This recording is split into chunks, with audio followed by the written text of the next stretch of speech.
ఆయన ఏం చెప్తున్నాడు? లోకేష్ పర్యటనకు వచ్చినప్పుడు సిఐ ఫోన్ చేసి బోట్లు తరలిస్తామని చెప్పాడు, పక్కకి తీసుకొస్తున్నామని చెప్పాడు. కావలి సిఐ అని చెప్పి స్పష్టంగా చెప్పాడు. బిఎంఆర్ 2 నెలలుగా నాతో మాట్లాడుతున్నాడు. 2 నెలలుగా మాట్లాడుతూ 10 లక్షల లెక్కన నలుగురికి ఏర్పాటు చేయమన్నాం, కుటుంబాన్ని పోషిస్తామని అన్నాడు అని అంటే దాన్ని నాకు కుటుంబాన్ని పోషిస్తానని చెప్పలేదని అతను చెప్పాడు. నేరుగా నాతో ఫోన్లో మాట్లాడాడు బిఎంఆర్. ఆయన చెప్పినటువంటి దాన్ని స్థూలంగా. లోకేష్ వచ్చినప్పుడు సిఐ ఫోన్ చేసి ఆ బోటును పక్కకు తీసుకెళ్తున్నామని చెప్పాడు. పక్కకి నువ్వు ఆ బోట్లు పంపిస్తే నీకు 10 లక్షల లెక్కన నలుగురికి మేము డబ్బులు ఇస్తామని చెప్పినని అన్నాడు అని చెప్పి స్పష్టతను ఇచ్చాడు పాపం ఆ కాపు. అయితే మేము అడిగేది ప్రభుత్వాన్ని, మీకు కుట్ర కోణము దుర్బుద్ధి లేకపోతే మత్స్యకారులు ఏం చేస్తారులే 2 రోజులు అరిచి కమ్ముకుంటారనేటువంటి ఒక ఏమి మీరు లెక్క లేకపోతే, మత్స్యకారులను మీరు లెక్కలో వేసుకోకపోతే వాళ్ళకి సంబంధించినటువంటి బోట్లు మీరే ఒక ఉద్దేశపూర్వకంగా తరలించారు. దాని వెనక అనేక రకాలైనటువంటి కారణాలు ఉన్నాయి. స్పష్టంగా చెప్తున్నాడు బిఎంఆర్, కావలి సిఐ వీళ్ళిద్దరు కలిసి తరలించారని. నిన్న బిఎంఆర్ ఒక వీడియో రిలీజ్ చేశాడు. దాంట్లో ఏం చెప్పాడు ఆయన?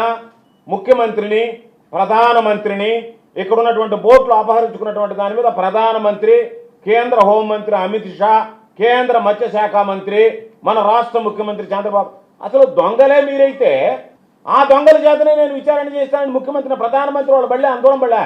ముఖ్యమంత్రి దొంగ, లోకేష్ దొంగ, నువ్వు దొంగ, నీకు సంబంధించినటువంటి వాళ్ళందరూ దొంగలు. మీరందరూ దొంగలు ఊళ్ళు పంచుకున్నట్టుగా మత్స్యకారుల ప్రాణాలకు తెగించి తీసుకొచ్చినటువంటి బోట్లని దొంగతనంగా పంపించి ఎవరు బళ్ళే?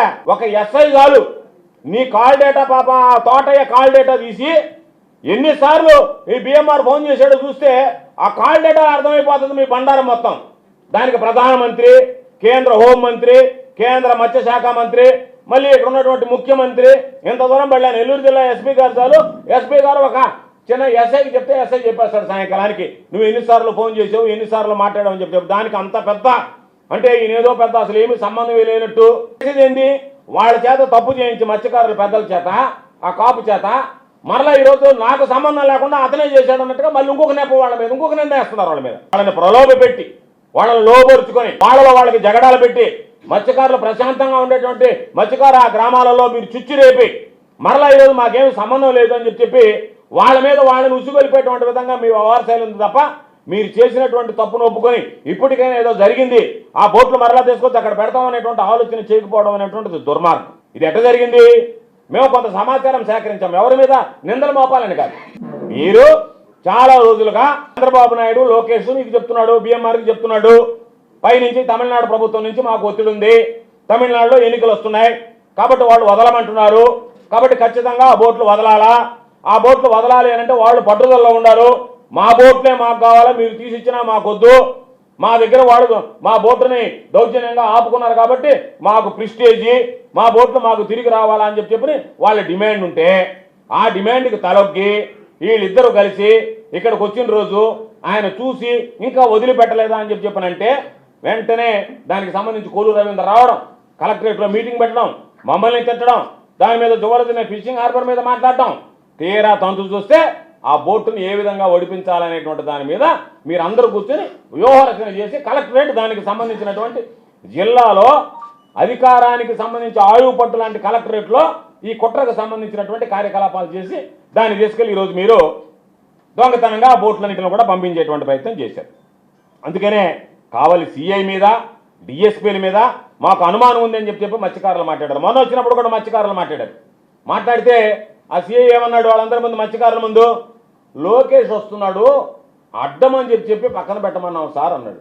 ఆయన ఏమన్నా సముద్ర మార్గంలో వచ్చాడా? ఆయన ఏమన్నా ఓడెక్కి వచ్చాడా? ఆయన వచ్చింది రోడ్డు మీద కదా. రోడ్డు మీద వచ్చే లోకేష్కి సముద్రంలో అక్కడ ఉన్నటువంటి ఆ బోట్లకి సంబంధం ఏమన్నా ఉందా అంటే దానికి సమాధానం చెప్పలే. అంటే మీరు చేసినటువంటి కుట్ర ఏంది? స్థానికంగా అక్కడ ఉండేటువంటి వాళ్ళకి ఆశ చూపారు, వాళ్ళని ప్రలోభ పెట్టారు. ఆ తర్వాత ఎవడన్నా ఏదన్నా మాట్లాడుతుంటే దాని మీద పోలీసుల చేత హెచ్చరికలు చేయించారు. సిఐ రంగప్రవేశం చేశాడు. ముందు అక్కడ ఉన్నటువంటి బోర్లు, అక్కడ ఉన్నటువంటి బోట్లని ఇవి సరిగ్గా పనిచేస్తున్నాయా లేదా, గేర్ బాక్స్ మార్చారు, ఆయిల్ మార్చారు, డీజిల్ నింపారు, అయినా ఇవి పోతాయా పోవా, కాబట్టి ట్రయల్ చూడాలా. ట్రయల్ చూడాలంటే ఏంది, లోకేష్ వచ్చినప్పుడు బోట్లు అడ్డంగా ఉన్నాయని చెప్పి ముందు వాటిని తీస్తే అవి సరిగ్గా పోతాయా లేదనేటువంటి టెస్ట్ చేయడానికి మీరు తీసుకెళ్ళి ఇంకో దగ్గర పెట్టారు. ఎంత దారుణం, ఎంత దుర్మార్గం.